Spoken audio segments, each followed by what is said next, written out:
மாங்காய் சீசன் வந்தால் இந்த ரெசிபி மட்டும் எல்லா வீட்லையும் கண்டிப்பாக செய்வாங்க. ஒரு மாங்காவை ரஃபாக கட் பண்ணி எடுத்து வச்சுருக்கேன். அடுப்பில் ஒரு கடாய் வச்சுருக்கேன். 2 ஸ்பூன் அளவுக்கு எண்ணெயை சேர்த்துக்கலாம். கடுகு 1/4 ஸ்பூன் அளவுக்கு கருவேப்பிலையும் கொஞ்சம் சேர்த்துட்டு பெருங்காயத்தூள் கொஞ்சம் போல சேர்த்து காரத்துக்கு காஞ்ச மிளகாய் சேர்த்துருக்கேங்க. ஒரு காஞ்ச மிளகாய் நம்ம ரஃபாக கட் பண்ண மாங்காய் எல்லாத்தையுமே சேர்த்துக்கலாம்.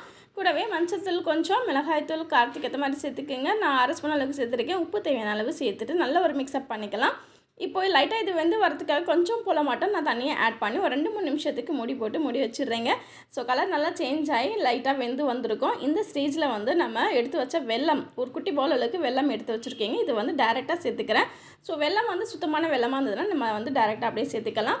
ஸோ கொஞ்சம் தூசிகள் இருக்கும் அப்படின்னு நீங்கள் நினச்சிங்கன்னா நீங்கள் அதை மெல்ட் பண்ணி அந்த லிக்விடை மட்டும் கூட சேர்த்துக்கலாம்.